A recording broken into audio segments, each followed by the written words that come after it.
Sir जैसे अभी रणवीर सिंह जो है उनकी बहुत इच्छा थी कि वो शक्तिमान प्ले करे, तो क्या रीज़न थे कि आपको वो फिट नहीं लगते हैं शक्तिमान बनने के? He will be a very good Kilvish if you ask me. माँ बाप भी डर जाते हैं कि हमारा बच्चा जो कंटेंट कंज्यूम कर रहा है कंज्यूमेबल है या नहीं है। और देखो श्री राम भी वीआईपी अंडरवेयर पहनते।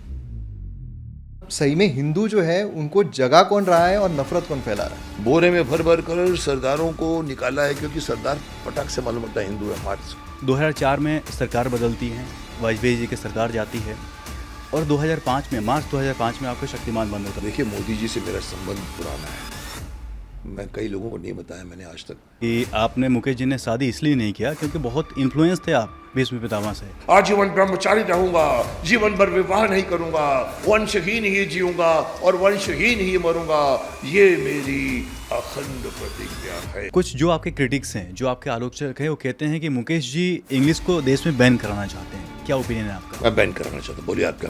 सर आपके लिए जो सेक्युलरिज्म है, क्योंकि अब तक जो भी हमने देखा हुआ है, जो मैंने अभी जिस तबके की बात की, मुस्लिम धर्म 200 सालों से भी ज़्यादा, 300 सालों से ज़्यादा कहता है मुस्लिम नहीं है वो काफिर।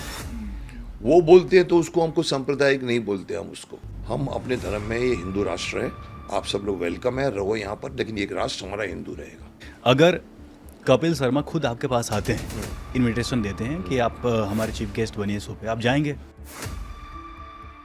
नमस्कार दोस्तों, मैं हूं आपके साथ मृत्युंजय चौबे और मेरे साथ ही मयूर मोगरे। आजकल के बच्चों का स्क्रीन टाइम काफ़ी ज़्यादा होता है, घंटों भर मोबाइल स्क्रीन पर बिताते हैं, वीडियो गेम्स खेलते हैं और इसके अलावा ऐसे कंटेंट कंज्यूम करते हैं जो उनको नहीं करना चाहिए। इसीलिए हम लोग अपने आप को लकी समझते हैं क्योंकि हम 90s में पैदा हुए और शक्तिमान देखते हुए बढ़े। शक्तिमान ने हमको सब कुछ सिखाया, कैसे रोज़ स्कूल जाना है, दूध रोज़ पीना है। खासकर मैं अपनी पर्सनली बात करूं तो मैं दूध इसलिए पीता था, मुझे दूध पीना अच्छा नहीं लगता था, दूध इसलिए पीता था क्योंकि शक्तिमान बोलते थे दूध पीने से सेहत बनती है। टीवी दूर से देखना है, आँखों पर ध्यान रखना है, मूविंग कार में रीडिंग नहीं करना है, अपने कानों का ध्यान रखना है, ये सभी छोटी छोटी बातें हम लोग सीखते थे। इसीलिए शायद आप समझ चुके होंगे, आज हमारे गेस्ट हैं, मेहमान हैं, स्वयं शक्तिमान, जो इंडिया के फर्स्ट सुपर हीरो हैं, श्री मुकेश जी। मुकेश जी, स्वागत है आपका। नमस्कार, नमस्ते, आप लोगों का भी स्वागत है। मुकेश जी, जैसा कि इंट्रोडक्शन में हम बात कर रहे थे कि जो 90s के किड्स हैं उनको बहुत कुछ आपने सिखाया कि दूध रेगुलरली पीना चाहिए, स्कूल जाना चाहिए। मैं पर्सनली बात करूं तो मैं दूध इसलिए पीता था क्योंकि शक्तिमान ने बोला था और सेहत अच्छा होगा। मूविंग कार में रीडिंग नहीं करना चाहिए, कानों का ख्याल रखना चाहिए। आजकल के जो कंटेंट है, माँ बाप भी डर जाते हैं कि हमारा बच्चा जो कंटेंट कंज्यूम कर रहा है कंज्यूमेबल है या नहीं है। तो जो कंटेंट प्रोड्यूस किया जा रहा है फिल्म इंडस्ट्री के द्वारा, उस पर क्या कहेंगे आप? बहुत अच्छा सवाल किया आपने। आज हमारी इंडस्ट्री कंटेंट से ही जूझ रही है। कंटेंट नहीं होना सबसे बड़ी सबूत है जो सीक्वल बनते हैं हमारे यहाँ। सिंघम 1, सिंघम 2 से लेकर अभी रेड 1 to रेड 2 से लेकर, साहब क्या आपके पास कहानियों की कमी है? आप महाभारत में जाइए, 100 कहानी मैं जुट के दे सकता। हमारे यहाँ कंटेंट को इम्पोर्टेंस देते नहीं है। मैं तो राइटरों के फेवर में इतना बोल चुका हूँ कि स्टार लेके जाते हैं 50% of the budget come time, south में तो, इधर भी। मैं तो बोलता हूँ कि स्टार से ज़्यादा पैसा आप राइटर को दीजिए। आज डॉक्टर राय साहब नहीं होते तो मैं नहीं बनता, भीष्म पितामह नहीं बनता। तो कंटेंट के कारण हमारी फिल्में सफ़र कर रही हैं। कंटेंट, आप जो बोल रहे हो कि भाई हम हर चीज़ को उसमें सिखाते थे, हर चीज़ का उसके अंदर एक तरह का एक मैसेज होता था। आपने तो 4-5 गिना दिए, मैं इसके एक और ऐड कर दूं। राजू फ्लश किया, सॉरी शक्तिमान, और अंदर जाके फ्लश करता है। So this is in a very comical way say, but beautifully एजुकेटिवली हम लोगों ने मैसेज दिए हैं। 200 मैसेज कम से कम छोटी मोटी बातें में दिया होगा। आज कोई बॉदर नहीं करता। आज उन लोगों को सिर्फ ये लगता है कि film is a entertainment business. अभी मैंने कल का वेव्स के बारे में भी पढ़ा मैंने, और उसके बारे में आज पेपर में आया था। उसमें इन्होंने, लिखने वाले ने लिखा या पता नहीं वहाँ कहा गया था कि भाई फिल्म हमारे इंडियन फिल्म्स जो हैं उसमें आपको entertainment and entertainment, that is our Bollywood industry.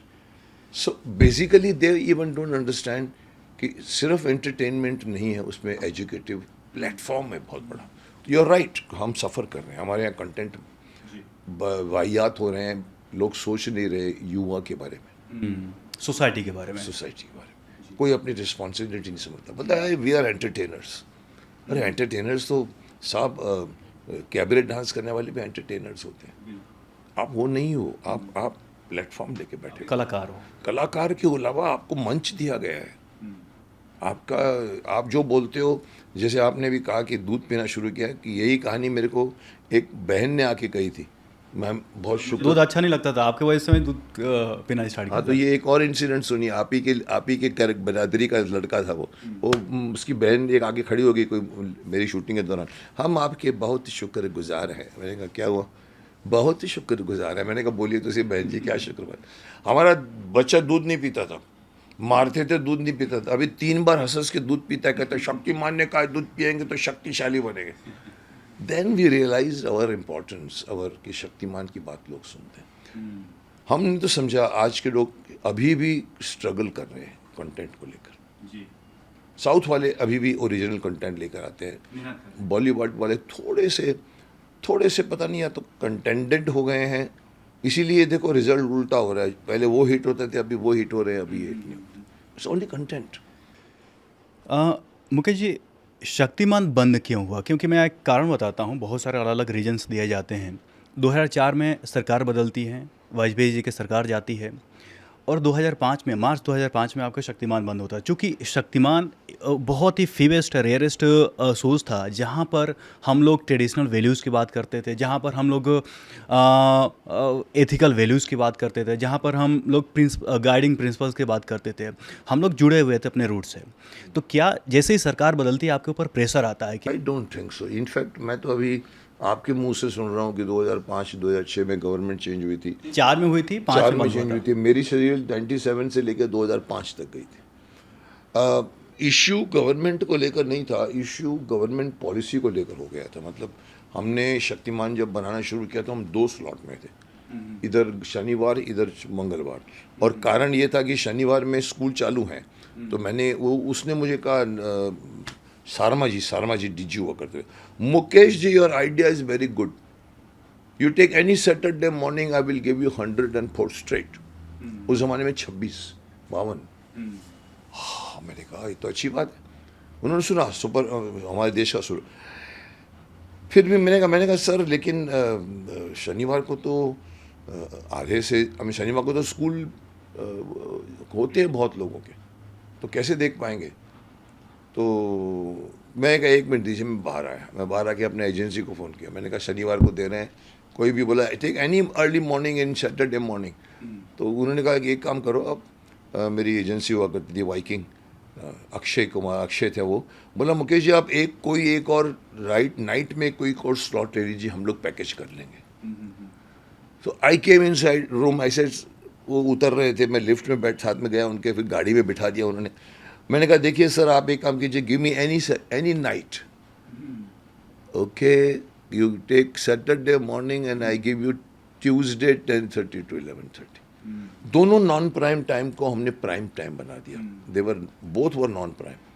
लेकिन बाद में जब धीरे धीरे 104 हुआ, 104 के बाद 208 होनी शुरू हुई, तो इन्होंने कहा सर हमारी पॉलिसी रूल है कि हम 104 के बाद में 1.5 गुना फीस कर देते हैं। अच्छा, 1.5 गुना। और हम लोग उस वक्त 380 में थे। 380 में मेरे दोनों स्लॉट चल रहे थे। और उसके बीच में क्या हुआ, उन्होंने 1 साल के बाद कहा मुकेश जी आप संडे आना चाहेंगे? मैंने कहा तो बहुत अच्छी बात है। और हमने संडे पकड़ लिया। अब संडे पकड़ने के बाद मालूम पड़ा प्राइम टाइम में तो हमारी फीस हो गई 380 का डबल हो गया, 7 के 780। तो मैंने कहा चलो ठीक है, लेकिन चला अच्छी तरह से। अब अगली बार जब और 104 आया तो they wanted to make it 1080। ऐसे आप सक्सेस को पेनलाइज कर रहे हो। बोला नहीं हमारा रूल है। मैंने कहा सर रूल का मतलब कि आप तो मार रहे हो, मतलब इंसान अगर और 1080 तक भी मैं मान के चला था, बनाया, बाद में मालूम पड़ा कि उन्होंने 16 करने के जाने चक्कर में। तो मैंने कहा सर इतना तो कमाई नहीं होगा। मैंने समझाने की कोशिश की, शर्मा जी भी थे, कोई और भी थे, नहीं माने। तो मेरे को बीच में से हटना पड़ा, मैं खुद हट गया। उसके ऊपर कोई गवर्नमेंटल का प्रेशर नहीं था। सर जैसा आपने अभी कंटेंट की बात की कि आज की जो फिल्म इंडस्ट्री है बॉलीवुड है उसमें कंटेंट की बहुत कमी है और साउथ अगर देखा जाए तो अपने रूट से जुड़े हुए हैं। तो इसमें क्या बॉलीवुड के कंटेंट में जो आपने कहा कि राइटर्स को ज़्यादा पैसे मिलने चाहिए, लेकिन आज के समय पर इजी वे जो जैसे न्यूडिटी हो जाती है, जैसे आज हम देखते हैं कि उल्लू प्लेटफॉर्म है, देन उसके बाद अल्ट बालाजी जैसे प्लेटफॉर्म्स है जहाँ पर काफ़ी ज़्यादा वल्गैरिटी जो है वो देखने को मिलती है। अभी रिसेंटली काफ़ी आक्रोश हुआ तो उस पर का एक शो जो है वो बैन कर दिया गया। तो ये इस चीज़ को ज़्यादा प्रमोट किया जा रहा है जिसकी वजह से उनकी जो क्षमता है सोचने की राइटर्स की भी वो भी ख़त्म की जा रही है। देखिए, पहली बात तो जो आपने जो 2 नाम लिए हैं, उल्लू और समथिंग लाइक दैट, मुझे इसकी शिकायत थी कि बीच में कुछ 20-25 प्लेटफॉर्म बंद किए गए थे अश्लील जो कंटेंट वाले। इसमें ये रह गए थे 2, और मैंने पॉइंट आउट किया था, मैंने कहा ये क्यों रह गए। एक बालाजी की है और उनको नहीं बंद कर पाए, कहीं ना बीच में कोई सोर्स होगा, आई डोंट नो, बट मैं तो चाहता था कि सबको हटा दो, बिकॉज ये पब्लिक का दिमाग ख़राब कर रही है। इन लोगों ने जो एक बना दिया है, लोग कहते हैं, एक प्रोड्यूसर कहता है मुकेश जी हम वही बनाते हैं जो लोग देखना चाहते हैं। मैंने कहा नहीं साहब, लोग देखते हैं इसलिए कि आप पेश करते हो, आप पेश करना बंद करो कोई नहीं देखेगा। तो ये मत सोचिए, अच्छी चीज़ें भी चलती हैं विदाउट वल्गैरिटी। कितनी फिल्में के नाम मैं गिना सकता हूँ। तो ये एक ईजी वे रूट पकड़ लिया है, क्योंकि नेगेटिविटी बिकती है। आप अश्लीलता डालोगे बिकेगी, लेकिन आपका ज़मीर होना चाहिए बनाने वाले का, और सरकार की जिम्मेदारी होनी चाहिए कि ऐसे कंटेंट हमारे युवा को ख़राब करते हैं, इसको अलाउ नहीं करना चाहिए।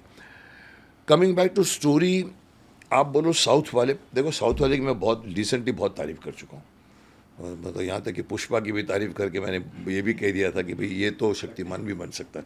लेकिन अगेन साउथ का भी रिकॉर्ड देखो तो ज़रूरी नहीं है कि हर फिल्में अच्छी बनती मान, पर वहाँ पर की एक डेडिकेशन है। वो गारू गारू बोलते हैं डायरेक्टर को, गारू गारू मतलब सर सर सर, और एक तरह का उनका एक सीटी मारो पूरी यूनिट भाग के आती है काम करने के लिए। अगर जूनियर आर्टिस्ट बाहर घूम रहे हैं, हमको ढूंढना पड़ता है, कोई उधर लगा मोबाइल पे, कोई उधर लगा मोबाइल पे, अरे चलो जल्दी करो, शॉर्ट रेडी होगा, शॉर्ट रेडी होगा। मैंने देखा, I have done Vishwamitra with them, I have done 1 Tamil film, 1 Telugu, 2 Telugu film किया। I have seen them, they are very very dedicated to the work, चाहे वो डांस गाना हो या इवन सीन हो, वो काम करता है। प्लस उनके वहाँ पर हमारे धर्म से जुड़े हुए हैं। ये पॉइंट में हम अगर बोले कि नॉर्थ वाले नहीं जुड़े हुए हैं, तो सर इतना फ़र्क है कि वहाँ के लोग धार्मिक हैं बहुत, साउथ वाले, और हर चीज़ को वो लोग डेडिकेटेडली, पूजा होती तो रियल होती है। लेकिन अगर आप बोलो कि नॉर्थ वाले धार्मिक नहीं हैं, साहब धार्मिक होने के बाद भी अपने ही धर्म के अंदर कंट्रोवर्शियल चीज़ें डाल के छेड़छाड़ करते हैं अपने ही धर्म से, जो वो लोग नहीं करते। आपको कहीं पर इन लोगों को एक मालूम पड़ा है कि हिंदू धर्म एक ऐसा है जिसको अगर हमने छेड़ा ना, मैंने बोला था बीच में, मैंने कहा ये आप जो ये छेड़छाड़ किए ना, आप किसी और धर्म के साथ करके दिखाओ, तलवारें चलने लग जाएंगी। आपको लगता है हिंदू धर्म सहिष्णु है, बम करेंगे, लाला नहीं, ऐसा नहीं, वैसा नहीं, मुकेश खन्ना भी बला बला करेगा, पब्लिसिटी मिल जाती है, संधि हो जाती है, फिल्म रिलीज़ हो जाती है, फिर वो 5 करोड़ का बिजनेस खामखा का मिलता है उनको। उन लोगों को ये एक ईजी रूट मिल गया।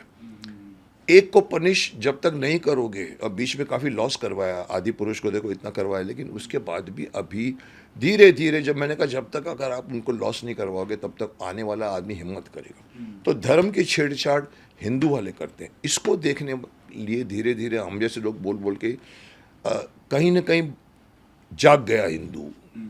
मेरे को किसी ने कहा सर आइए, ये बात आप पहले क्यों नहीं करते थे, ये बात तो सर अभी उस फिल्म कभी आपने अभी क्यों की। मैंने कहा ओए, जब जागो तब सवेरा, अभी हम जागे हैं तो तेरे को क्या प्रॉब्लम है, हम जागे ऐसा। पहले सोशल मीडिया भी नहीं थी या, और कहीं ना कहीं ये भी एक नुकसान, ये भी एक रीज़न हो गया है बॉलीवुड की फिल्मों का, Bollywood is not a right word, but Hindi फिल्मों का, कि खामखा मेहनत नहीं करते, फटाफट जो बन जाए वो बना देते हैं, मीनिंगफुल फिल्में नहीं बनाते, मेहनत नहीं करते, फटाफट। और ऊपर से फिर एक जो चक्कर है स्टार, हालांकि ये हम नहीं कह सकते, रजनीकांत तो मैं तो बोलूँगा इवन अमित जी से बड़ा स्टार मानता हूँ मैं, वहाँ भी स्टार सिस्टम है, लेकिन वहाँ पर स्टार को लेकर स्टार के हिसाब से फिल्म बनाते हैं। बजट का 150 करोड़ की फिल्म में 60 करोड़ अगर एक आर्टिस्ट लेके जाता है तो फिल्म क्या बनेगी? वहाँ पर कहीं ना कहीं स्टार वालों को अपने पैसे कम करने चाहिए। अगर आपकी फिल्म नहीं चली तो पैसे कम करो, चलिए तो बढ़ाओ। लेकिन साहब उनकी इतनी प्राइस है आपको, तो उस चक्कर में क्या होता है कि स्टार को पहले साइन करते हैं, फिर बोलते हैं ओ यार वो सलमान है मेरे पास, यार कोई स्टोरी लिख। ऐसा नहीं होता। यहाँ शक्तिमान बना पड़ा है, हम ढूंढ रहे हैं शक्तिमान कौन बनेगा, तो उस पहले सब्जेक्ट बनाओ और फिर स्टार को पकड़ो। पर सर जैसे हर जगह अभी जैसे ये जो ऐप है यहाँ पर भी इतना ज़्यादा उस पर कंटेंट जो है वल्गैरिटी का वो जा रहा है, उसके पीछे एक रीज़न भी है कि एक्टर्स भी परफॉर्म करना चाह रहे हैं। जैसे अभी ये जो उल्लू ऐप पे जो अभी सीरीज़ थी वो जब बैन की गई तो एक जो उसमें की एक्ट्रेस है वो आकर बोलती है, उसको डिफेंड कर रही थी कि हमें कुछ प्रॉब्लम नहीं है तो आप लोगों को क्या प्रॉब्लम हो सकती है। आप अगर कहो कि ये वाले बन रही है उन एक्ट्रेसेस के लिए या एक्टरों के लिए, हमने उनका काम छीन लिया, ऐसा नहीं सब। तुम्हारे से बड़ी बड़ी एक्ट्रेसेस काम करके गए विदाउट वल्गैरिटी के। So what are you talking? तो ऐसा कोई एक सेगमेंट जो है कि एक्टर बनने के लिए अगर कोई भी आ रहा है, एक एस्पिरेशनल एक्टर है, तो अगर उसको काफ़ी टाइम हो जाता है क्योंकि अब काफ़ी वक्त अपना वो फिल्म इंडस्ट्री में दे देता है ऑडिशंस में, ये सब में जब नहीं होता है तो एक टाइम ऐसा आता है कि घर पे भी पैसे भेजने या फिर कोई भी फाइनेंशियल कंडीशन है तो वो कॉम्प्रोमाइज़ करने लग सकता है। तो ऐसे सिनारियो में एक कोई प्रॉपर गाइडेंस कि एक्टर बनना है तो किस तरीके की रीच ही नहीं मिल पाती बाकी जो एक्टर बनने के लिए आते हैं, तो उसके लिए कोई सही तरीका अगर आप बता पाए तो। देखिए, न फिल्म बनाने का न फिल्म के सक्सेस का कोई फॉर्मूला है। अगर किसी को मालूम हो तो वो मल्टी मल्टी मल्टी बिलियनर बन जाएगा। वैसे ही एक्टर बनने का कोई रास्ता नहीं है। मैं किसी को बोलूँ आप इधर जाओ, फिर राइट टर्न मारो, फिर वहाँ से तीसरी गली में लेफ्ट मारो, ऐसा नहीं है। आपके यहाँ लिखा होना चाहिए, आपके अंदर प्रतिभा होनी चाहिए, आपने कुछ सीखा हो तो कैमरे के सामने परफॉर्म करोगे। हर डायरेक्टर एक्टर अच्छे एक्टर को चाहता है। तो अगर किसी को काम नहीं मिलता है तो वो ज़रूरी नहीं है कि उसके काम अवेलेबल नहीं है।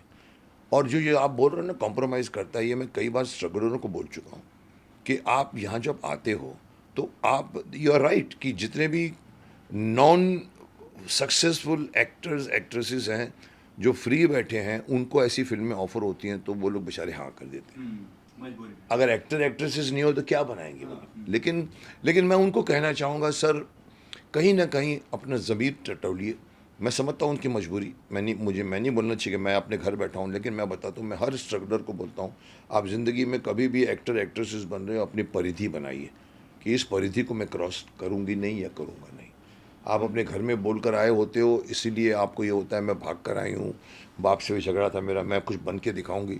वो लड़का लड़की जब ऐसी सिचुएशन में आता है कि उसको काम नहीं मिलता, कॉम्प्रोमाइज़ करना शुरू कर देता है, पार्टियों में जाता है, अफेयर्स होते हैं, कई अफेयर्स टूटता है, और उसके बाद में उसको ये डर रहता है कि मैं भी घर को नहीं बोलूँगी, और तब जाकर उस जगह में सुसाइड करने शुरू हो जाते हैं। कई सुसाइड मॉडलियों के भी, जिन लोगों को काम सडनली नहीं मिलता, मैं उनको हमेशा कहता हूँ कि आप जिस लाइन में आ रहे हो वहाँ पर गिरने पड़ने संभलने की और फिसलने की बहुत बड़ी जगह है। आप वहाँ जा रहे हो, मैं ओपनली समझाता हूँ क्योंकि मेरी तो इंस्टीट्यूट चलती है, तो मैं स्ट्रगलरों को कभी कभी बात करता हूँ।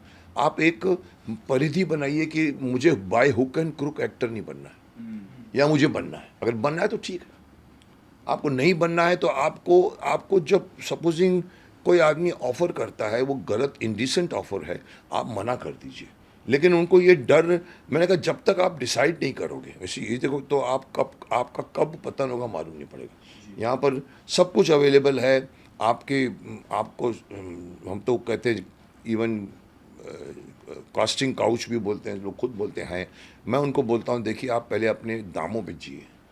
जिसे आपने डिसाइड कर दिया, सामने वाले आदमी ने कुछ कहा, थप्पड़ मार दो उसको, क्या होगा? ये वो फिल्म नहीं मिलेगी, लेकिन दूसरी 10 फिल्में और मिलेंगी आपको। मैं 8 साल खुद जिया हूँ। मेरी फिल्मों के सक्सेस ना होने की वजह से 78-79 का मुकेश खन्ना, जिसने रूही, वक्त के शहजादे, कैप्टन बैरी, दर्द दिल किया, जाके 89 में महाभारत आई। मैं बीच में 2-3 साल अपने ट्रेन में जाता था, अपने फैक्ट्री में जाता था। मेरी फैक्ट्री गोरेगांव होती थी, मैं मरीन ड्राइव से चुपचाप फर्स्ट क्लास में बैठ जाता था। 5 फिल्में कर चुका हूँ मैं, तो कोई ना कोई पहचानेगा, बोले सर मैं कोने में जाके सीट पकड़ के फर्स्ट क्लास में बैठ, आर यू? मैंने कहा no, I am his brother. अब महाभारत आया मेरा। मैं सबको कहता हूँ कि आप ये मत सोच के गए कि मुझे बाय हुक एंड क्रुक बनना है, क्योंकि इसके ऊपर आपकी ज़िंदगी डिपेंड करती है। जिस दिन आपने कॉम्प्रोमाइज़ करके कोई रोल दिया, ज़िंदगी पर आप संतोष नहीं पाओगे। आपको आगे जाके याद आया, यार मैंने उसके साथ घुटने टेक दिए पूरे के पूरे जाके मिले। और मेरी इसमें जो मेरा प्रिंसिपल है, मुझे पसंद है तो करूँगा, नहीं पसंद है तो नहीं करूँगा। आपको मेरी ज़रूरत होनी चाहिए, मुझे आपकी ज़रूरत होनी चाहिए, तो हम कम मज़ा आएगा। पर आप कोई किसी का गॉडफादर नहीं है। वहाँ कोई लोग नहीं कर पाते, टूट जाते हैं शायद। मैं उनको कहता हूँ कि टूटने के पहले घर वालों को याद करो। आप घरों से भाग के आते हो तो ये मत सोचो कि मेरी माँ क्या कहेगी, मेरी सिस्टर क्या कहेगी, मैं उसको कहा था कि मैं बन के दिखाऊंगी।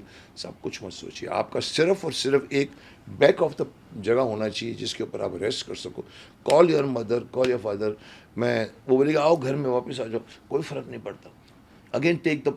पर यहाँ पर लोग इतने फ्रस्ट्रेटेड हो जाते हैं ना, इनकी वजह से ये नहीं कह सकता हूँ कि ऐसे एक्टर अवेलेबल है इसलिए ऐसी फिल्में बनती हैं, या ऐसे ऐसे पॉडकास्ट या ऐसे जो चैनल्स चलते हैं, उल्लू बुल्लू सब चलते हैं। ऐसा नहीं है। सब जो बनाने वाले का भी ज़मीर नहीं है। उनको कौन रोकेगा? कमाई है उसके अंदर। उनको एक्टर मिलते छोड़िए, उनको पता लगे, उनको एक शेर को मांस का एक टेस्ट लग गया है, वो लोग चुपचाप फिल्में बना के डाल देते हैं और साहब नेगेटिविटी बिकती है। लेकिन सर जस्ट बिकॉज, जैसे अभी आपने इनका केस सुना है कि भी मेरे को कोई प्रॉब्लम नहीं, तो आपको क्या प्रॉब्लम है? बोलता मैं कमाई कर रहा हूँ तो आपको क्या प्रॉब्लम है? साहब है प्रॉब्लम मेरे को। आप वो उसमें मैं नहीं कर सकता, आप नहीं कर सकते, गवर्नमेंट कर सकती है। Government has to ban, government has to ban OTT के अश्लीलता। They should be censor board. They should ban all the available जो एप्स दुनिया में। कोई भी बच्चा 4 साल 6 साल 8 साल 10 साल का बच्चा, अगर उसके पास ऐप है, बड़ा बाप का बेटा है, वो कुछ भी देखेगा, साहब वो आदमी भ्रमित हो जाता है। चौथी के लड़के को अगर 12वीं का नॉलेज मिलता है, या तो वो स्मार्ट हो जाएगा ओवर, या वो भ्रमित हो जाएगा। उसको रोकना क्या हमारे देश के सरकार का कर्तव्य नहीं?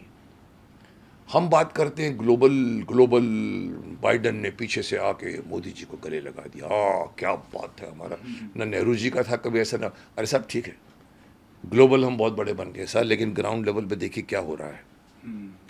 आई even told Modi ji, global image के बदले आप ग्राउंड इमेज पे आइए, देखिए क्या हो रहा है वहाँ पर। नहीं देखते तब तो ये सब चीज़ें हो रही हैं। इतना बोलने के बाद में इन्फॉर्मेशन मिनिस्टर ने अभी कहा जाके 10 साल के बाद में हम लगाएंगे उसके ऊपर सेंसर बोर्ड। गुटखे की ऐड चलती है, उनको पैसे मिलते हैं तो गुटखे की ऐड बंद नहीं करते। आदाब वाले को मालूम है कि आप कर रहे हो, पान मसाला की ऐड कर रहे हो, एक्टरों को भी पैसे चाहिए तो करते हैं। कहीं ना कहीं मैं बोलता हूँ दोनों, करने वाले के भी का भी ज़मीर है, बनाने वाले का भी ज़मीर है। अभी करने वाला बोलता है मैं करने को तैयार हूँ, मेरे को क्या कुछ प्रॉब्लम नहीं है, तो बोलेगा आओ साहब, हमको तो वेलकम आई, वो बनाएगा। लेकिन साहब ये नहीं रुकेगा, तो डंडा होना चाहिए ऊपर से रूम में। एक बहुत सारे रीज़न दिए जाते हैं मुकेश जी कि आपने, मुकेश जी ने शादी इसलिए नहीं किया क्योंकि बहुत इन्फ्लुएंस थे आप भीष्म पितामह से।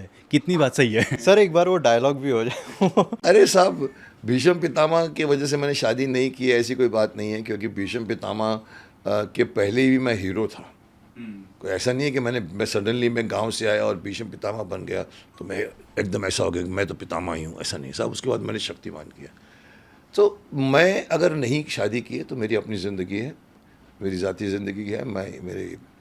मैं तो शादी इंस्टीट्यूट में आप लोगों से भी ज़्यादा बिलीव करता हूँ। मैं तो यहाँ तक कह चुका था कि औरतों को कहा जाता है पतिव्रता होना चाहिए। मर्दों को क्यों नहीं बोलते कि पत्नीव्रता होना चाहिए? मर्द की लाइफ है, मर्द की जिंदगी। तो शादी में मैं बिलीव करता हूँ, 2 आत्माएं मिलती हैं, आपकी जिम्मेदारी होती है दोनों की। वो इंस्टीट्यूशन वेस्टर्न कल्चर से इन्फ्लुएंस होती जा रही है। क्या डायलॉग के मुंह से निकला आपके बीच में? किसके मुंह से निकला डायलॉग? सुना दीजिए। अरे एक वो डायलॉग सर, वो जो प्रतिज्ञा थी। प्रतिज्ञा ऐसी चीज़ है मेरे भाई, शायद मैं हर स्टेट में ले चुका हूँ। गूफी पेंटल, शकुनी मामा, हम सब साथ में होते थे, और वो बाकायदा गोरखपुर से लेके लखनऊ से लेके इलाहाबाद में महाभारत की 5 लोगों की टीम, और गूफी पेंटल अनाउंस करता कोई है छत्राणी जो हमारे पितामह का ब्रह्मचर्य वो तोड़ दे, प्रतिज्ञा तोड़ दे। मैं लेता हूँ, वो इतनी ज़ोर से शायद होती है, मैं कई बार कह चुका हूँ कि ऐसा अगर मैं जगह जगह दोहराऊंगा तो मेरी शादी कहाँ से होगी। चलिए आपको सुना, आपकी प्रतिज्ञा आपकी आशंका आधारहीन नहीं, इसलिए मैं इस अजगर का मुंह भी कील लेता हूँ। हाँ, ये सच है कि मुझे अपने वंशज की ओर से वचन देने का कोई अधिकार नहीं, परंतु मैं वंशहीन तो रह सकता हूं दाशराज।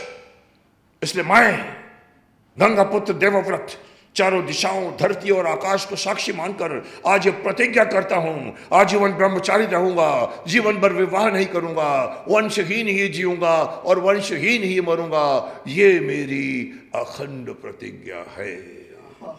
अब उसके बाद शादी कैसी होगी मेरी? कई बार मैं बोल चुका हूं, मैंने कहा आप लोग सुनवाते हो, मैं बोलता हूं, बट अगेन तो इन कहीं ना कहीं इन्फ्लुएंस थे आप इस कैरेक्टर से? मैं सर इस कैरेक्टर को महाभारत के थ्रू नहीं जाना, मैं महाभारत पढ़ के बड़ा हुआ हूँ। मेरे यहाँ पर आपको मिलेगी गीता प्रेस गोरखपुर की दो दंश। मैं बचपन में तीर कमान के चक्कर में पड़ गया, सर्प बाण मारा उसने वहाँ। हम लोग को ऐसे पतंग में से कांडी निकालते थे, बिल्डिंग में रहते थे हम लोग मरीन ड्राइव पे, और वो अलमारी के पीछे वो छिपा हुआ है, वो छिपा हुआ है, फिर तीर मारते थे। तो अर्जुन, मैं कर्ण, तो ये मैं वो। सर मैंने महाभारत पूरी पढ़ी है। महाभारत का ज्ञान मुझे महाभारत सीरियल करने के बाद नहीं हुआ। I am one of the very few people in the unit of Mahabharat, Chopra साहब की, who knew more than others. अच्छा। हु यूज्ड टू टेल कि सर ये है, जयद्रथ कौन था, शिशुपाल कौन था, छोटे छोटे कैरेक्टर से लेके। लेकिन मैं कहूँ कि मैं भीष्म पितामह मुझे नहीं पता था तो गलत बात है, बट हाँ भीष्म पितामह कौन थे वो लोगों को अभी पता चला महाभारत के बाद, क्योंकि लोग महाभारत में अर्जुन को जानते थे, भीम को जानते थे, द्रौपदी को जानते थे, ज़्यादा से ज़्यादा बोलेंगे तो कृष्ण को जानते थे, लेकिन पितामह थे उसमें। वो बोल्ड ओल्ड वो प्रतिज्ञा लिया था, फिर परमाणु के शय में शो गए थे वो। हमने जब बनाया तो लोगों को मालूम पड़ा, अरे ये तो पितामह ये थे, क्योंकि डॉक्टर साहब ने लिखा ना पूरा, और जो पंडित नरेंद्र शर्मा ने इतना पूरी उनके प्रस्पेक्ट में 5 जनरेशन दिखी। I came to know more of Bhishma definitely through serial, but मैं अपनी मदर फादर की सेवा कर चुका हूँ। I believed in the character when I was offered, and again I would tell you, ये मेरी डेस्टिनी में करने का लिखा हुआ था। उन्होंने मेरे को भीष्मा ऑफर नहीं किया था, उन्होंने मेरे को दुर्योधन ऑफर किया था, जो मैं मना किया। तो बाद में मुझे अर्जुन नहीं मिला, कर्ण नहीं मिला, जो मेरी चॉइस थी। द्रोणाचार्य हाँ बोल गया क्योंकि एक ही रोल बचा था, और वो रोल मैं नहीं कर पाया अल्टीमेटली, बिकॉज डेस्टिनी में मुझे आयुष्मान भव करने लिखा था। तो द्रोणाचार्य आ गया। 28-29 साल के थे। ये फिट था कैरेक्टर आपके लिए? सर मैंने जब छोटा था तो महाभारत किया, मैं बड़ा हो गया तो मैंने शक्तिमान किया 10 साल के बाद। 160 साल की उम्र है भीष्म पितामह की। जैसे मैंने कुछ साल थिएटर भी किया है, तो हमेशा जो डायरेक्टर रहते थे, जब थिएटर हम डायलॉग्स बोल रहे हैं तो वो कहते थे कि आपके एक्सप्रेशन आ रहे हैं, आपकी बॉडी लैंग्वेज आ रही है, लेकिन वो चीज़ आपके आँखों से नहीं दिख रही। और सबसे इम्पोर्टेंट होती है आँखें, जो एक्टर होता है। और आँखों में तभी दिखता है जब आप दिमाग में वो चीज़ सोच रहे हो, जब आप कन्विक्शन हो। तो आपकी जो आँखें हैं, जब आप वो कैरेक्टर कर रहे थे तो इतनी ज़्यादा बोलती थी कि एक्चुअल में सही में भीष्म पितामह लगते थे। तो इसका एक करेक्ट मैं आपको एक्सप्लेनेशन दूंगा। इसी कैरेक्टर को लेकर ही चलो बात कर सकते हैं। मैं हमेशा कहता हूँ आंखें जो होती है मन का दर्पण होती है। आंखों में ही अगर आदमी झूठ बोल रहा है तो आंखों में पकड़ा जाता है, क्योंकि लेकिन अभी देखो, अगर इस कैरेक्टर की बात करो जिसका नाम भीष्मा है, आप बताइए आज का कौन सा लड़का अपने बाप, चलो मान लो आज की कहानी में कोई बड़े घराने में बोलो या किसी घर में जहाँ पैसों की कमी नहीं है और फादर को किसी पर प्यार आ जाता है और फादर शादी करना चाहता, सपोजिंग सेम कहानी, उसका लड़का है जो उसका वंशज है, उसका जो बनने वाला है, पूरी की पूरी लेगेसी उसके पास है, उत्तराधिकारी वो बनने वाला है, और उसका बाप को सडनली किसी पर प्यार आ जाता है और वो शादी करना चाहता है। और इसकी बात अगर आज के लड़के को मालूम पड़े, आज का लड़का तो ये सब चीज़ों के लिए बहुत छोटी सी बात है, बाप को कहे चल आप फिक्र मत करो, आप करो, मैं और लेकिन वो कभी ये नहीं कहेगा कि बाप के लिए मैं तो चलिए शादी छोड़ दूंगा, बट मैं बाप के लिए अफेयर नहीं करूंगा। आज का कोई बच्चा नहीं बोलेगा ठीक है मैं आपके लिए शादी नहीं करूंगा, बट ठीक है मैं रहता हूँ अपने हिसाब से। यही बात के लिए दाशराज ने कहा था, अरे सर वो तो ठीक है कि आप अपने बोल देते हो कि चलो मैं शादी नहीं करूंगा, लेकिन आपकी अगर कोई संतान हुई तो ये बात शांतनु को भी लगती है, और वो बोलता है पिताश्री ये प्रतिज्ञा भी मेरी है और इसका परिणाम भी मेरा है। तो आप कहिए कि आज का मैं आज की बात क्यों कर रहा हूँ, क्योंकि एक्टर आज का है, उसको इसको बिलीव करना पड़ता है, और जो बिलीव नहीं है आपके चेहरे पर आ जाएगी, आपके अंदर डिसबिलीव चेहरे पर दिखेगा, जो आप बोलते हैं आंखों से मालूम पड़ता है। सही बात है। नसीरुद्दीन शाह, मुझे याद है हमारे इंस्टीट्यूट में साथ में पढ़ते थे हम, क्या मुकेश, ये पेड़ों के इर्द गिर्द घूमते रहते हैं हीरो हीरोइन है, टट टट टट टट टट टट टट टट। तो एनएसजी का लड़का, दाढ़ी वाड़ी लगा, मैंने देखा, मैंने कहा ये एक्टर बहुत अच्छा है, तो मैंने कहा ये फंसेगा जाके आगे, जब उसको इस तरह के रोल मिलेंगे ना तो वो कैसे करेगा। डिसबिलीफ यहाँ आती, कैमरा आपके नाक पे पहुंच जाता है। साहब नसीरुद्दीन कैरी कर गया, हीरो लाल जैसे फिल्म आपने हीरो बनाया, दाढ़ी वाड़ी। अब वो बिकॉज अच्छा एक्टर था, लेकिन एक अगर बुरा एक्टर है, अगर वो कंफ्यूज्ड है उस कैरेक्टर के बारे में, वो कंफ्यूजन उसकी आंखों में दिखेगी। इसीलिए आज का कोई लड़का शायद नहीं बोलेगा कि मैं बाप के लिए शादी तो छोड़ो, मैं अखंड ब्रह्मचर्य का पालन लूँगा, लड़कियों से कोई मेरा संबंध नहीं रहेगा। साहब नहीं मिलेगा कोई। और इसीलिए मैं भी उन्हीं में से हूँ एक। लेकिन आप साहब मानने के लिए मैं इस पे बिलीव कर गया कि हाँ ऐसा लड़का हो सकता है, क्योंकि या तो मैंने महाभारत पढ़ी थी, या तो मेरे संस्कार भी घर में अच्छे थे। फादर को मैं हॉस्पिटल लेके जाता था, मदर को भी लेके जाता था। मैं घर का सबसे छोटा लड़का, सब काम मेरे पे आ जाते थे। मेरे को वो रोल को समझने में, करने में और इवन परफॉर्मेंस करने में एक सेकंड के लिए भी मेरे चेहरे पर डिसबिलीफ नहीं आया। इसीलिए आप देखिए प्रतिज्ञा में जो एक जोश है और हाथ ऊपर जाते हैं, और वो है, वो हो गया। रात को 2:30 बजे शॉट दिया हमने, रात को 2:30 बजे एक शर्ट में ओके हो गया, एक टेक में। और वो भी कैसा, पूरा झोपड़ी का सेट लगा था, इधर नहर, इधर वो लेक, फिल्म सिटी की लेक है, तो ठंडी, सब लोग ऐसे करके बैठे थे। मेरे शाल के कपड़े रेशम के और वो खुले, और मैंने जब कर लिया, उन्होंने फिर वो ऊपर से ऐसे पंखा फैलाया था जोर से। और चोपड़ा साहब one of the very few scenes जहाँ वो आए थे, तो जैसे ही ख़त्म हुआ, ये मेरी अखंड प्रतीक, तो 3 कैमरे चल रहे थे। मैंने कहा पापा जी मेरे दोनों हाथ उठ गए ऐसे, जबकि लिखा हुआ किताबों में है कि मैं प्रतिज्ञा करता हूँ। ये एक फ़ोटो मशहूर है। ओए यही चाहिए था मेरे को, यही है। और इट बिकेम लाइक कि प्रतिज्ञा करना हो तो ये करो। तो भीम ने भी जब प्रतिज्ञा ली अपनी, मैं पूर्वजों को कहता हूँ कि मैं इसका दुशासन के रक्त पी जाऊंगा वरना मुंह नहीं दिखाऊंगा, और दोनों माइक हाथ ऊपर करता था। तो अब देखिए वो बिलीफ नहीं होता मेरे चेहरे पर एज एन एक्टर, तो शायद आपको कहीं ना कहीं पकड़ में आती। तो मैं समझता हूँ कि it's not that I am a very good actor, it's that I got a role which I believed in it. आज भी मैं वही रोल करना चाहता हूँ जिसमें मैं अंदर से निकले। शक्तिमान मेरे अंदर से निकला। शक्तिमान में भी आपको मेरे चेहरे पर बिलीफ दिखेगी, तभी मैं किसी को, एक्टर को मैं नहीं पसंद कर पा रहा हूँ कि उसके चेहरे पर शक्तिमान नहीं है। बहुत जल्दी आप स्विच कर जाते थे, गंगाधर बनना फिर शक्तिमान। पर वो तो खैर एक्टिंग हो गई, लेकिन Shaktimaan has to look Shaktimaan. उसको बच्चों को सिखाना है, वो पायसनेस चाहिए जो मेरे में बन गई। आई डोंट नो कैसे बन गई, पर जब मैं भी उनको कंपेयर करता हूँ तो मैं बोलता हूँ मुझे कोई ऐसा एक्टर नहीं चाहिए जो बदमाश दिखे चेहरे पर, स्कीमिंग दिखे चेहरे पर। उसको, हाँ, उसके अंदर वो पवित्रता दिखनी चाहिए। हर कोई नहीं सोचता, पर as a producer of Shaktimaan and legacy जाने वाली है मेरी आगे, मैं चाहता हूँ कि कोई भी एक्टर आए तो उसके चेहरे पर एटलीस्ट एक्सेप्टेंस तो मिले। मैंने क्यों मजाक किया था, उन लोगों ने उसको मजाक बना लिया, जो हमारे टाइगर श्रॉफ लड़के, उनके बारे में मेरे लोगों ने पकड़ लिया, अरे मुकेश ने टाइगर श्रॉफ के बारे में भी बोल दिया, ट्रोलिंग करना शुरू कर दी। मैंने कहा देखिए बच्चों को सिखाता है वो, तो बच्चों को सिखाता हुआ आदमी देखना चाहिए कि बच्चे उसको सुनेंगे, बच्चे उसको दोस्त समझते हैं, आओ खेलते हैं बैठ के हम लोग। तो casting of an actor has to be done. 7-8 साल तक मुकेश जी हमने देखा कि आप किलबिस से लड़ाई लड़ते थे, किलबिस को मारने की कोशिश करते थे, आपकी लड़ाई चलती थी ऑन स्क्रीन। आप स्क्रीन पे जब शूटिंग खत्म होती थी तब आप लोगों का रिलेशन, फ्रेंडशिप कैसा था किलबिस के साथ? देखिए हमारी ज़िंदगी में, हमारे फिल्म इंडस्ट्री में प्राण साहब आए, रंजीत आए, डैनी आए, अमजद खान साहब आए, जिन्होंने विलन का रोल किया, प्रेम चोपड़ा देख लो, अमरीश पुरी देख लो। आपको ज़ाती ज़िंदगी में अच्छे दिखेंगे वो आदमी। मैं कभी कभी बोलता हूँ शायद आप लोग फिल्म में इतना कुछ कर जाते हो ना, आपका दिल नहीं होता कि रियल लाइफ में करें। ऐसा नहीं है। एक्टर दोस्त होते हैं, हमारी केमिस्ट्री होती है। संजीव कुमार की बात बताऊंगा कि इतना बोलता था स्विच ऑफ स्विच ऑन होता है।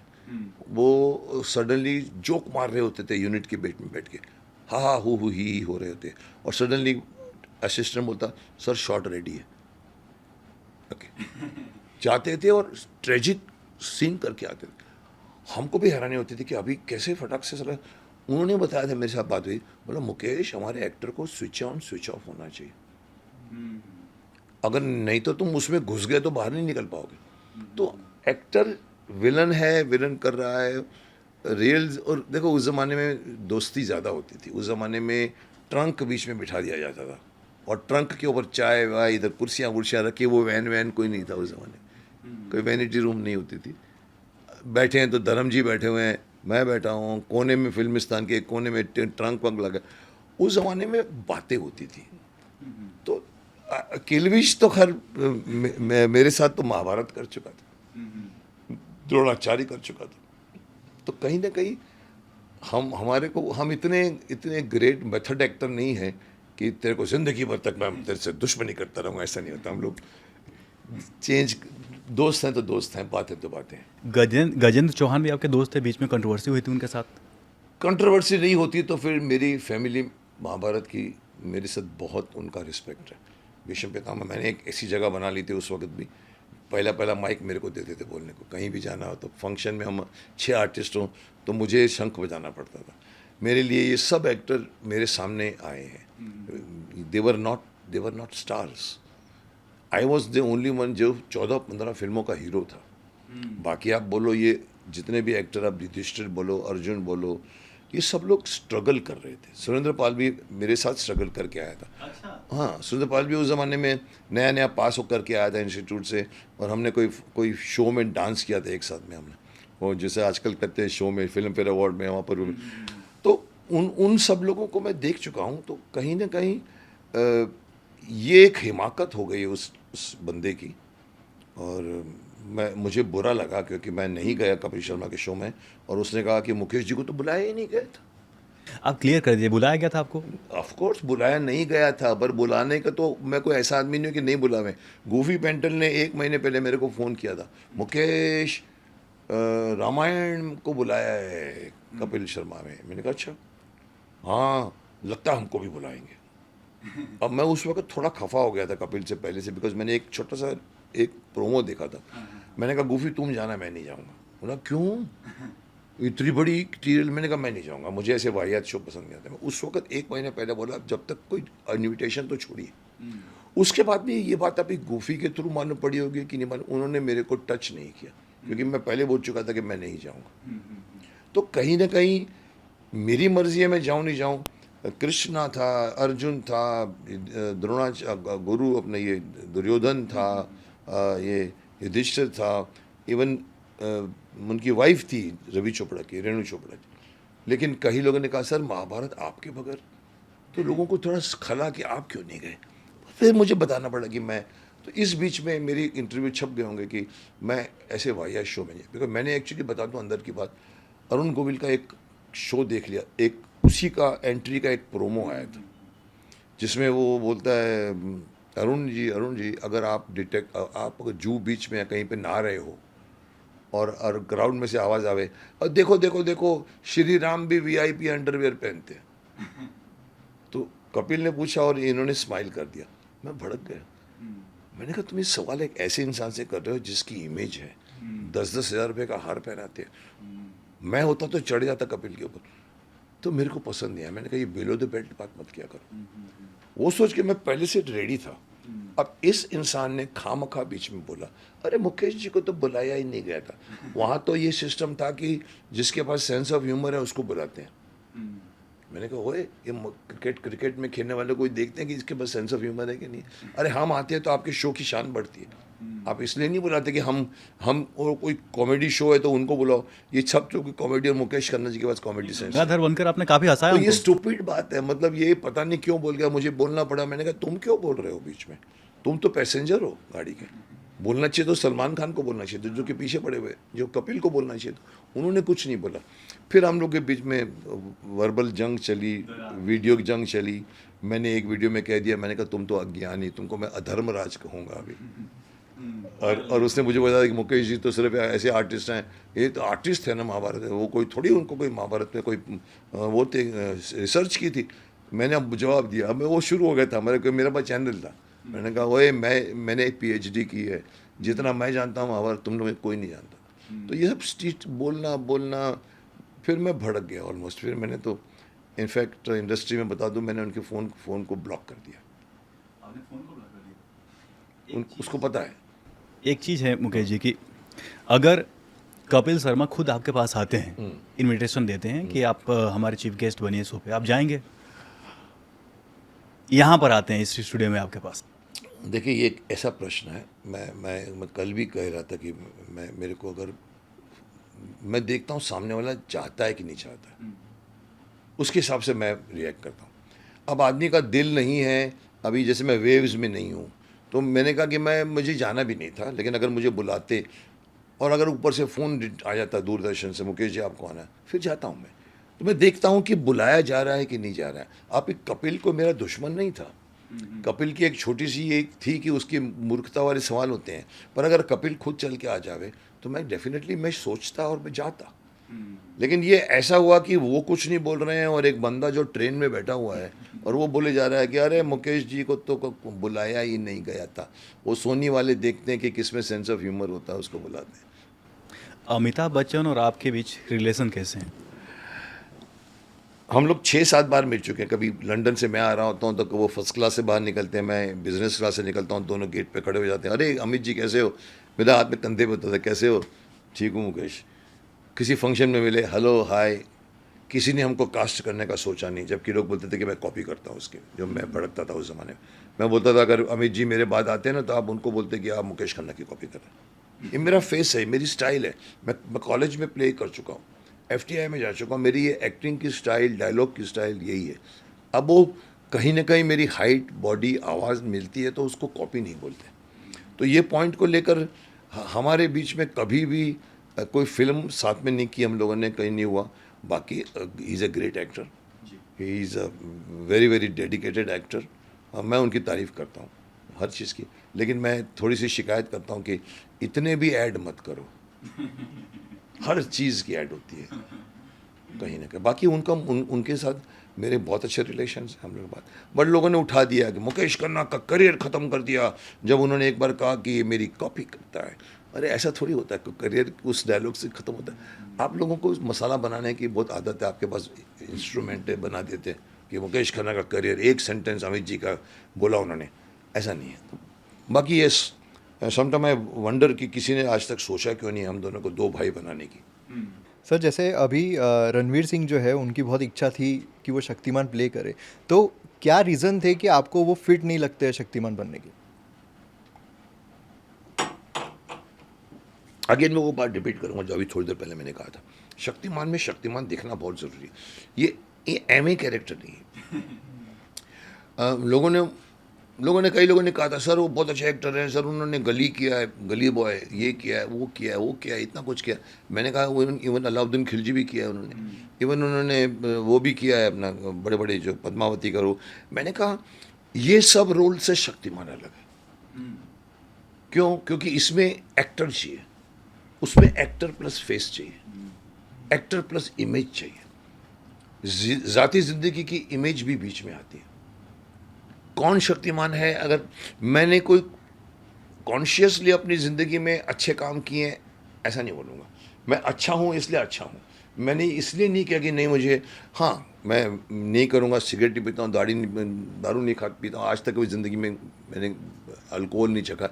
दैट डज़ नॉट मीन कि ये सब चीज़ें मैं इसलिए करता हूँ कि मैं शक्तिमान हूँ।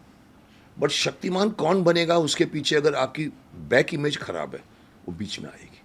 क्योंकि you need a yogic super hero जिसने बच्चों को सिखाया है, पूरी जनरेशन बड़ी हुई है, उसके चेहरे पर अगर अगर अगर चेहरे पर अगर थोड़ा सा उसका शैतानपन नज़र आवे, स्कीमिंग फेस नज़र आवे, he is too good, he will be a very good Kilvish if you ask मी।